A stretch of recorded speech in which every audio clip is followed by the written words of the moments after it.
Hello everybody! Welcome back to 17 Carat K-Pop. In the last episode of 2023, in the ongoing series, Stay Tuned, where I cover stuff not technically K-pop focused, but of course it tends to apply to the K-pop world too, stories about the music industry and concerts more broadly. And today we have to talk about the checkered past of the Internet Archive, some other legal cases, AI, and more. So buckle up and get ready, lots to get to, let's dive in. Topic number 1. The Internet Archive is the San Francisco-based group that archives all sorts of stuff. Basically a digital library that brought you things like the Wayback Machine, a way of preserving digital history, a record keeper of the modern age. At least that's how it bills itself. Internet Archive was founded in 1996 and is run by Brewster Kahle. Yes, that's his name, Brewster, Kahle, the board chair, founder, and chief executive. He also runs a foundation called the Kahle Austin Foundation, which helps financially support Internet Archive's business. This foundation, I'm going to call it the KA Foundation, they get money from donors nationwide, but they are based in Washington. Kahle first became rich after founding and selling two different companies, WAIS, Wide Area Information Server, and Alexa Internet. Yes, that Alexa Internet sold to Amazon in '99. Kahle's business partner is George Blood. I'm not making this stuff up. Very TV show ready names here. George Blood is a professional audio engineer, and he runs a digitizing service called GBLP. So, the Wayback Machine and similar historical preservation of the digital era is done by Internet Archive, which gets money from both donors and the Kahle Austin Foundation, the KA Foundation, run by Brewster Kahle, who's in business with George Blood, the audio engineer who runs GBLP. With me so far? And over the past decade, in the US, the company has gotten, Internet Archive has gotten, over $100 million, raised from supporters nationwide. And they have worked on something they're calling the Great 78 Project, which supposedly is reaching 300,000 visitors per month now to their site. What they are calling the Great 78 Project is basically, they dub it as a noble deed. They're going to be the people to preserve for eternity in digital forms pre-1950s recordings, particularly 78 RPM ones. So it's called a 78 Project because of the RPM, not the year. They want to crowdsource submissions for pre-1950s recordings that don't have a digital life yet, so they can digitize it for you and add it to their library. This is why they're getting sued over copyright infringement, with a suit filed back in August 2023 by Sony, Universal, and other major record labels, teaming up to say, hey, stop it. And the project is not really legally sound. They can't claim it's all just a nice noble deed, because although they bill themselves as the end-all be-all way to preserve these records, that's not really true. There are other ways to access pre-1950s recordings. So the lawsuit says this isn't heroism, it's piracy, claiming over 2,700 recording copyright violations have occurred, with a financial loss that would equal about $412 million. But people keep submitting their ideas, and the collection boasts over 400,000 records so far. And they basically don't want to stop until they have it all. Any music recorded professionally before the 50s. They want it all. That's how long the project will go, as long as it takes. The people suing the Great 78 Project and Internet Archive say their claim that these songs would become obsolete without their efforts is preposterous, and that this project is unnecessary and, like I said, just piracy. What could come back to bite Internet Archive in court is how overt the donation and crowdfunding aspect of the record keeping has been. Like, they're not hiding it. They are overtly reiterating, yeah, please give us these pirated, copyrighted materials. Please send them to us for us to do what we want with. They loudly and proudly advertise online how big their catalog is getting. Like, good job, guys, keep it up. This is not a secret.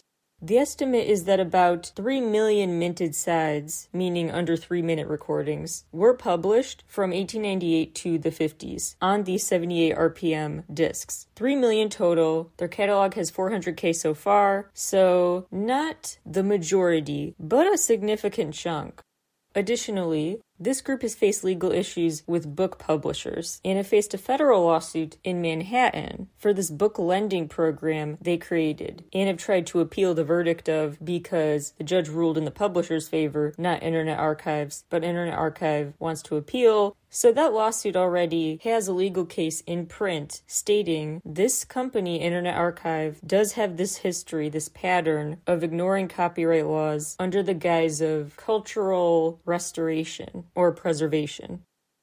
Cale in particular has said quite a bit that might come back to bite him, and a lot that is explicitly cited in this suit against him, which I read all the public documents related to this. I'm a nerd, I do that. I can link to the full things on my site as always, if you want to read the fine print too, but I'll give you the takeaways.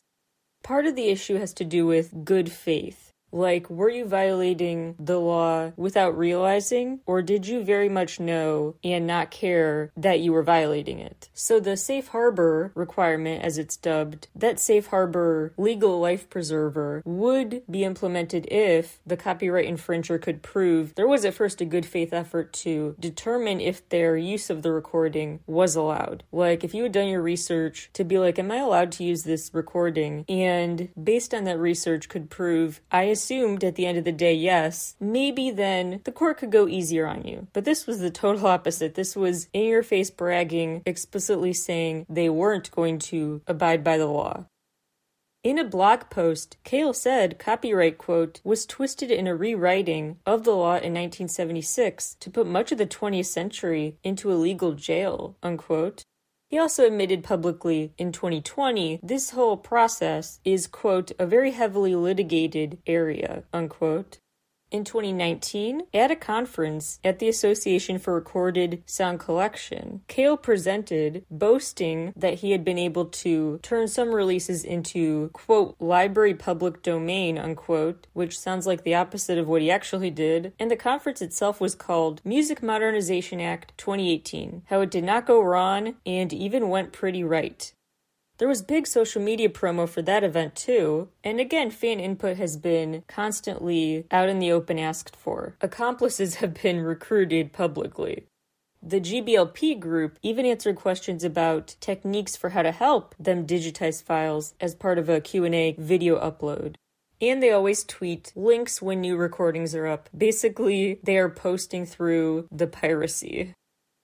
The lawsuit says their account, quote, does not discuss historical facts associated with the recordings. It simply advertises that the recordings are freely available to download or stream and encourages users to go and obtain them, unquote, which is basically arguing you can't say you're doing this in the name of history if you're not actually making this material free with a history lesson to go with it. Even big-time supporters and contributors to this project have voiced their concerns on online forums. One person posting, quote, I think that a lot of people are going to assume that because these recordings are freely available in the archive, they are in the public domain. I think that archive.org ought to be concerned about this, unquote. Another user posted asking a question about what license would apply to certain recordings, and Cale responded, quote, not a good place to ask. You could ask a lawyer, you can look at what others do, but again, we cannot offer advice, unquote. In 2018, Congress in the U.S. enacted the Music Modernization Act, the MMA, which protected copyright for songs released before mid-February 1972, a new cutoff date for copyright protection, which Internet Archive blogged about, claiming that helped legally put them in the clear, making more stuff fair use, which at best was an oversimplification, at worst a massive misreading of what the act actually did. No notice of intent to use non-commercially protected material was ever filed, essentially a permission slip for non-commercial use, again, which would help support a good faith argument and help them in court. They don't have a paper trail proving they pursued in good faith legal uses of this material with the Copyright Office. Copyright infringement claims were again detailed in a letter that Senator Tom Tillis sent to Internet Archive back in the summer of 2020. Pretty soon after, the senator raised a concern. A letter from America's Recording Industry Association was sent to IA, demanding an immediate cease and desist. Kale sent a response to this Recording Industry Association of America a month later, being defensive and saying he was in the right because of how, quote, obscure and rare, unquote, most of IA's material is. Basically arguing, again, I have a right to break copyright law if it's in the public interest. So the pending lawsuit says the plaintiffs are owed up to $150K in damages for every single recording that has had its copyright infringed upon and refunded legal fees. So IA could be broke after this, depending on those legal fees and how long and drawn out this situation is. Kale does not seem like the kind of guy who will just settle, but lengthy courtroom drama sometimes gets surprising people to settle just to get it over with, to stop all this public document reveals and bad media coverage. So we might settle to stop the bad PR, but I don't know about that. They seem pretty stubborn about this. In a totally separate copyright, music-related legal dispute, Twitter is facing a $250 million lawsuit from the biggest music publishers, alleging the app has copyright infringement issues, with over 1,700 songs used on the platform. Interestingly, employees behind the scenes have reportedly pushed for years for Twitter to do this, but they've not. Yes, I still call it Twitter. Twitter is one of the few social networking sites that does not have any major music licensing agreements as of recording time. While other companies could have a deal to use certain songs on their platforms, any song used on Twitter is not in adherence to any specific contract. Yet another court case I find interesting. Genius, the site that offers tons of song lyrics, they tried to sue Google, but that lawsuit got another nail in the coffin after the Supreme Court rejected a request to revive the lawsuit. In other words, the Genius versus Google suit kind of died and got resurrected and then rejected again recently. So basically it's done. Genius did not win against Google, not surprised. Sonos won a $32.5 million suit against Google, but a federal judge threw out that legal verdict that was against Google that would have really saddled Google with a big fine, declaring it invalid and unenforceable. Now that's the short version of a very twisty, technical story. I can get more into the weeds of it on a future episode if you're interested, but that's the summary. Next topic, is it just me, or is fandom life getting extra pricey? You guessed it, it's not just me, it's very much getting pricier. Adjusted for inflation, ticket prices over the past 2 decades rose way higher than many other goods have, and the average face value ticket price globally in 2019, $70 for a concert ticket. Now, about $80, which adds up. There are still some very cheap resale ticket options, but also way more expensive versions too. So you could see a show for like $6, I kid you not. Kenny Chesney tickets were $6 at one point. But then again, you have tens of thousands of dollars for other shows. So the range has just grown so extreme in both ways too, possibly due to the dynamic pricing mentality of promoters now, choosing a pricing range based on demand, which can fluctuate so much. I talked in a past episode of Stay Tuned about the whole Ticketmaster Live Nation history, their merger, the fiasco that created a history that made the Taylor Swift ticket debacle no surprise. That interesting history lesson is in a past episode of Stay Tuned. I can link to in the description if I remember, please remind me. Some interesting discussion is still ongoing. Now, technically, resale platforms, at least in the US, are required to provide data on reseller profits to the IRS, and any reseller making over $600 in a year will be taxed for it. Then there's the fact Live Nation in the US is ending their policy of getting a cut of the merch profits at certain club shows. So it might seem that the letter of the law is changing to make sure a bigger cut of the money goes to people who are not Live Nation or Ticketmaster. Plus, Ticketmaster, SeatGeek, and other sites all agreed for the White House's push for this all-in pricing change, which would get rid of those junk fees that are added when you click go to checkout with your concert ticket purchase. So a new industry standard has been put in the fine print as needed. New, transparent, no bonus fee included experience. However, just because law lays out something, as we've talked about in this episode already, does not mean people will follow it, especially given this company history.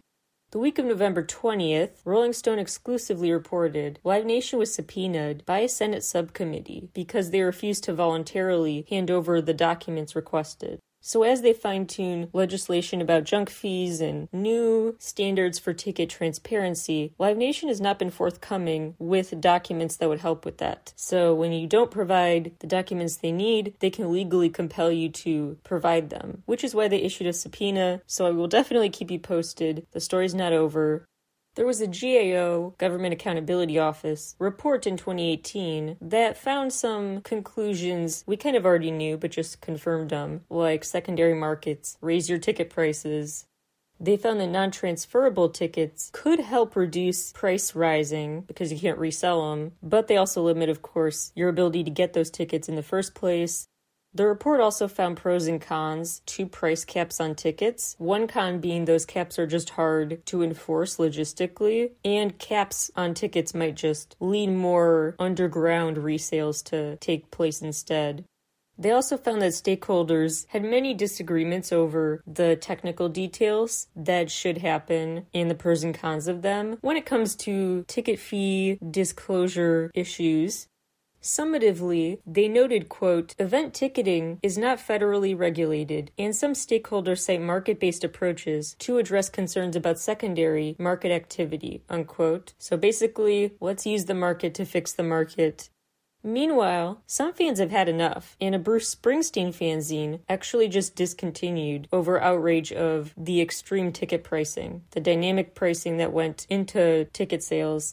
After a 43-year run, Backstreets, a zine created by fans of Bruce Springsteen, ceased operations in protest. Quote, there's no denying that the new ticket price range has in and of itself become a determining factor in our outlook, certainly in terms of the experience that hardcore fans have been accustomed to for, as Springsteen noted, 49 years.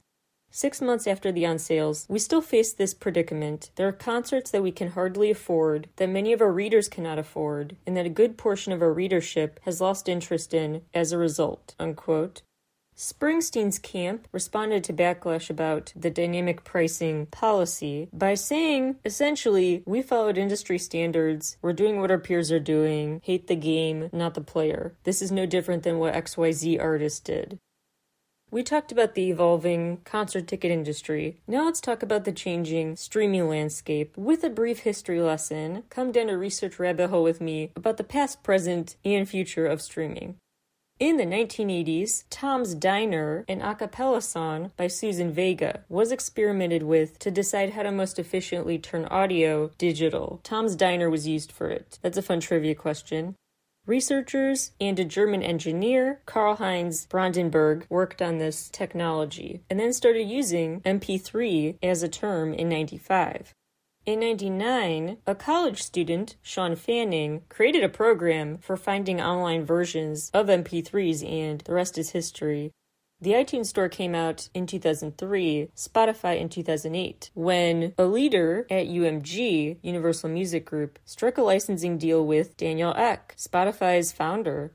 UMG, by the way, controls nearly a third of the world's music. So massive team up early on. Then Spotify came to the US in 2011. In 2012, UMG bought EMI, so then they owned 40% of the music market, a move George Martin, Beatles producer, called, quote, the worst thing that music has ever faced, unquote. There was a post-CD sales slump in the industry, but for 8 consecutive years, the music industry has kept on growing in other ways, with streaming revenue on the rise up to 2022. And it kept going up in 2022, but before that the rise was in the tens, 20 to 40% year over year. Streaming revenue is up now, an average of 5%, so the trend is still up but waning.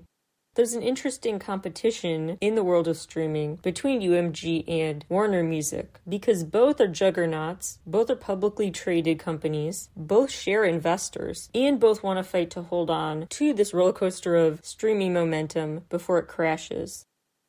UMG has publicly proposed what they say is a plan that will make sure more profit goes to human artists, not fakers, but that plan will also mean UMG will get to pocket more money. Because the devil's in the details. It's being dubbed a new artist-centric approach to cut bots out of the equation, make sure profit goes to true artists. But despite some doubts about the practicality of this artist-centric idea, UMG stock has gotten a boost from it, with JP Morgan claiming the new plan could raise subscription revenue 9%. Furthermore, if indeed some dystopian AI future fully flooded the zone with bot songs, UMG's anti-bot proposal, as it's being framed, is predicted to raise the revenue of streaming over 20%. Spotify has not enthusiastically responded to the proposal, but UMG and Spotify do seem to be still kind of on okay terms, and UMG did make sure, as part of an agreement with Spotify's participation in their proposals, like this artist-centric one, is mandatory. Meanwhile, Apple and Amazon Music are further away from solidifying new deals with UMG, so no one is really super clearly eager to jump on this proposal. A big issue with today's streaming is that every song is treated equally. So a white noise song or a 30-second snippet counts the same as a song with much more meaning or context or authenticity behind it. A knockoff can equal the same amount of streams in financial value as the opposite. So for people who just want a quick buck, it's a bad incentive. JP Morgan conducted a study and found if you uploaded a 30-second track to Spotify and programmed your phone to listen to it on repeat 24 hours a day, your monthly royalty check would be $1,200. Not bad for 30 seconds. We could, but won't, spend a whole extra hour talking about how this feature has actually been used for money laundering among criminal gangs in Sweden, but let's move on.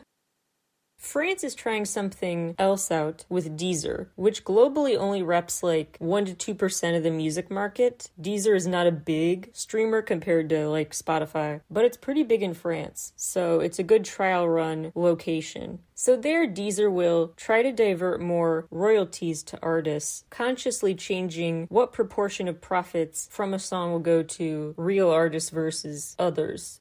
They're also trying a threshold that you have to have 1,000 streams a month to count as an official artist and get payouts.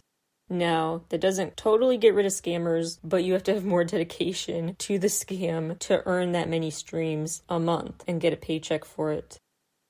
An interesting takeaway I got from looking at all the latest news in the world of streaming is the fact the big companies and the artists are often not on the same team, but in some ways they are. Like in this case, it benefits both the company and the artists if they crack down on so-called white noise podcasts and bots and artificial trash material. They both don't like revenue being eaten into by bad actors.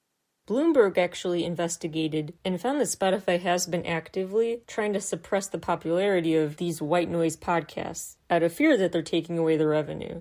Quote, once Spotify realized how much attention was going to white noise podcasts, the company considered removing these shows from the talk feed and prohibiting future uploads while redirecting the audience towards comparable programming that was more economical, unquote.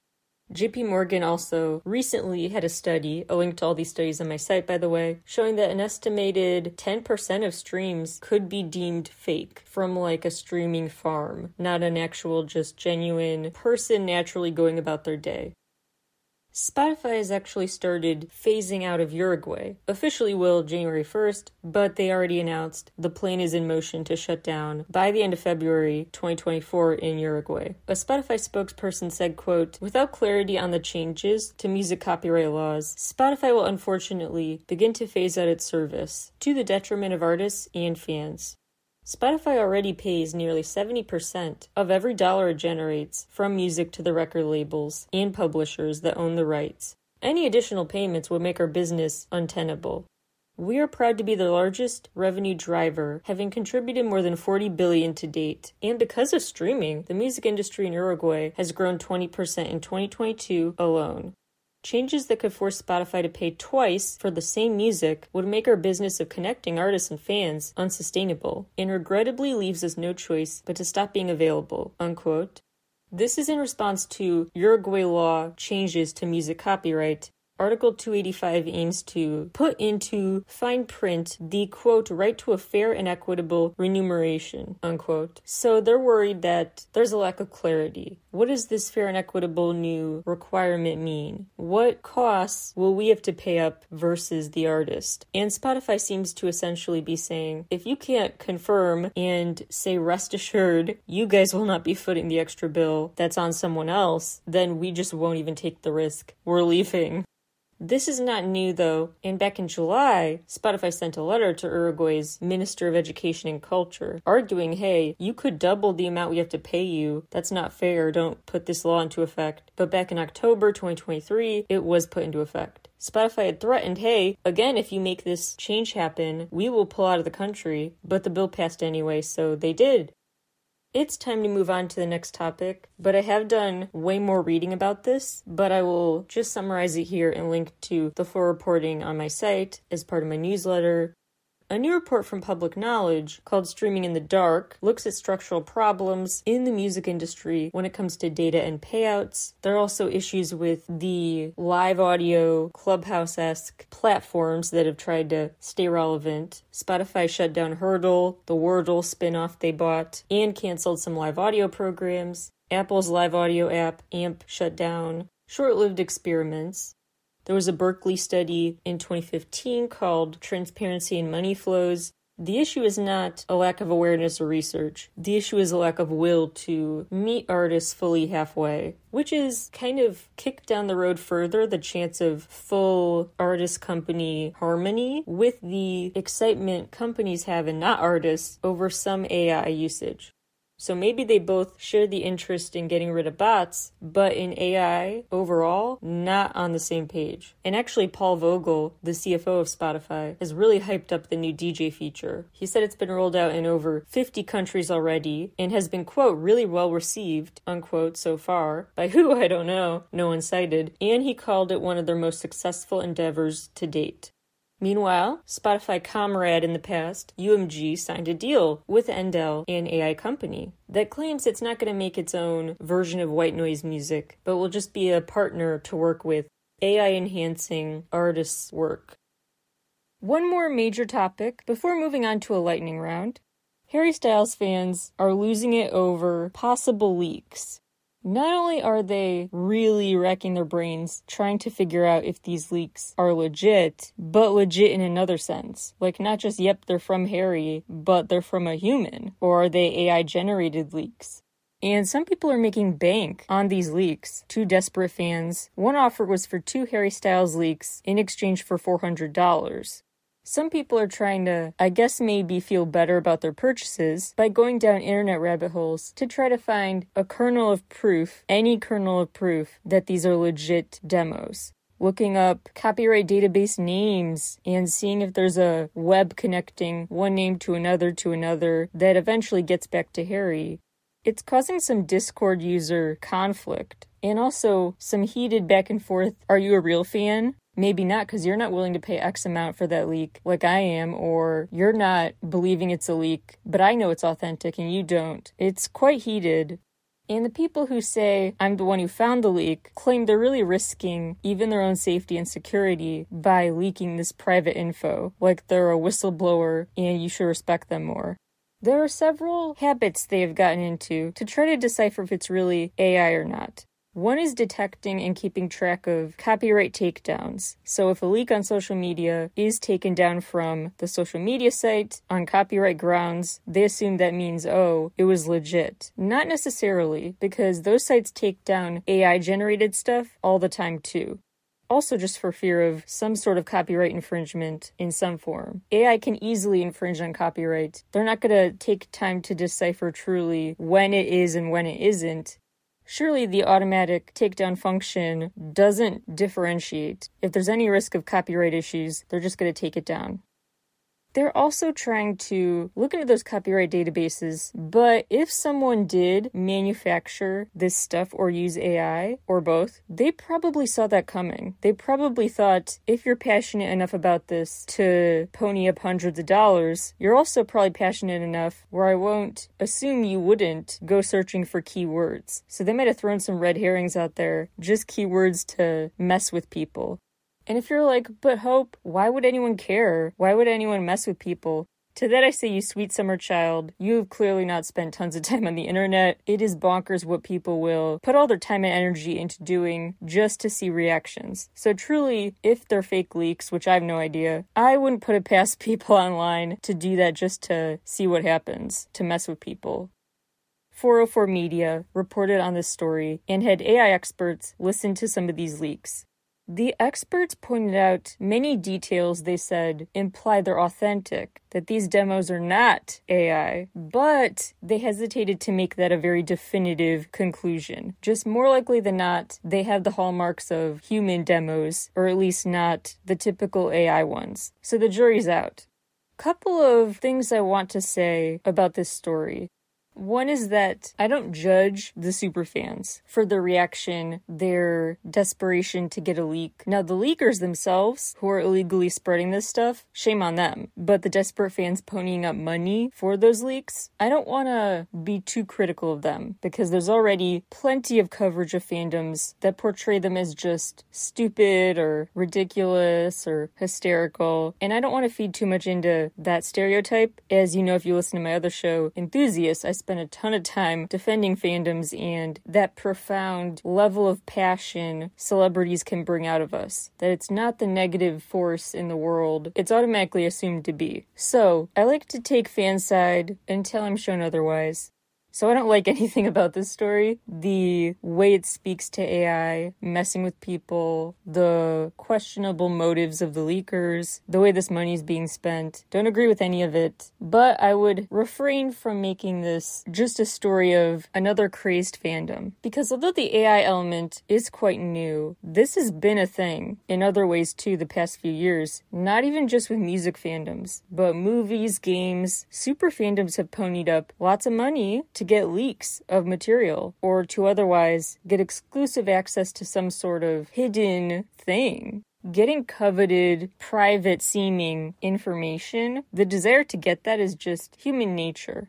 It's also, of course, not specifically Styles fans to focus on either. I mean, back in May, this scammer made thousands on alleged Frank Ocean leaks, but that turned out to, in fact, be AI. The person who was leaking for 3 to 4 K-pop has been banned from that specific Discord. Concerning but kind of fascinating what people decide different leaks are worth financially. And worth in terms of taking advantage of time, passion, effort. I say one of the morals of the story is just enjoy the music that was legally, legitimately released, that the artist is very happy with and glad you're enjoying. Because song leaks are like if someone, instead of reading what you wrote in an essay for school, said, nah, I'm just going to read your diary entry instead. Like what you plan to show the world versus keep scrapped away for yourself. Let's respect artists' choice about that. Now, when an artist is blocked from providing material and someone leaks it to help them, maybe that's another story, but not going there today. Again, in the not infinite amount of time you have on this earth, please spend it just listening to and enjoying legal options, if possible. All right, let's move on. There are so many other stories to get to, so I'm just going to cover a ton really quickly. If there's any story I go through and you do want more detail, we could talk about it more on a future episode. Just let me know, message me on socials or in the comment box if you're listening on Spotify. It should be directly where you're listening. So we could revisit these in the future, but I've taken up enough of your time already, so let's just go through a quick overview. The company 5Gum launched a unique collaboration with JID, the 5 in a Lifetime campaign to celebrate hip-hop's 50th anniversary. The song has references throughout it to 5 of the most iconic hip-hop albums in history. And the song is only available to 5 winners that each get it on a physical boombox. The 5 winners will get a boombox that self-destructs after a 5th play. So a song about 5 iconic albums given to 5 people on a cassette that self-destructs after 5 plays. 5Gum will also make a special analog boombox donation, as well as a $20K donation, to the Hip Hop Museum set to open in 2025. Bad Bunny found a very creative way to promote his new album. Get student journalists to do his PR for him. So the University of Puerto Rico had their students put together a special edition of their newspaper, with Bad Bunny as the cover star. They worked in overtime to make this happen. They prepared a listening party. Lots of calls and meetings were exchanged. What an incredible assignment. The Grammys have added 3 new categories and many technical changes to Grammy qualifications. One stating, quote, only human creators are eligible to be submitted, unquote. But it sounds like there's a technical loophole, because while that sounds like they're banning AI creators in Grammy consideration, if AI works with humans, that seems permissible. Quote, a work that contains no human authorship is not eligible, unquote. Some people see AI as here, so if it's here to stay, let's just use it for good. So Grimes is doing something kind of cool, actually, by just totally freeing people's usage of her voice, voluntarily saying, you have the right to use my voice to make AI songs. Send me this info, we'll make sure you get the right royalties, all good with me. 50% of royalties given to that creator, 50% to Grimes. You can actually go to elf.tech to try it out. She's really making it a collaborative, beneficial endeavor. A trend I hope continues, concert movies winning the box office, which continued to be the case with Taylor Swift and Beyoncé. And I wouldn't be surprised if in 2024, more artists realize they can get some big, at least free PR by having a concert movie that really gets people to go to the theaters. South Korean broadband company and Netflix have finally settled a drawn-out legal battle over usage fees. Long story short, Netflix had kept refusing to pick up the tab for network fees when network usage rose, notably in South Korea. Then they actually filed their own suit, hoping to get a court to vouch for their argument that Netflix itself didn't have to pay the usage fees. A Seoul court ruled in South Korea's favor in 2021, but then Netflix appealed. The appeal was what was so drawn out. But now they kind of shook hands, I guess. They've teamed up to work together on tech resource sharing, new streaming options, and more. But others say the truce they have now, their olive branch moment, might have just been exhaustion from such a drawn-out, ongoing legal dispute that they just were like, we're throwing money at an impasse. Not worth this fight anymore for either of us. But expect the convo to be still revisited about who pays network fees, since South Korean politicians have made this so-called free-riding trend a focus of their bills. Over 100 artists joined a boycott against any concert venue that uses facial recognition tech, viewed as way too untrustworthy and biased. TikTok continues to be dominant and recently started a multi-year licensing deal with Warner Music. They also tried out an American Idol-style show through the app. They launched a feature that lets you not have to leave the app and save songs directly to your Spotify or Apple Music library there. For the first time since 2012, there was going to be a return of the Bamboozle Fest that got canceled at the last minute due to apparent permit paperwork issues. I would love to know how many times in history big historic moments were canceled for little technicalities like that, paperwork or something, if that really was the reason. Between 2019 and 2021, South Korean YouTubers' revenue rose tenfold, so expect that trend to not go anywhere. A survey of U.S. vinyl purchasers over the course of a year found that 50% of them don't own a record player. They just like the throwback merch.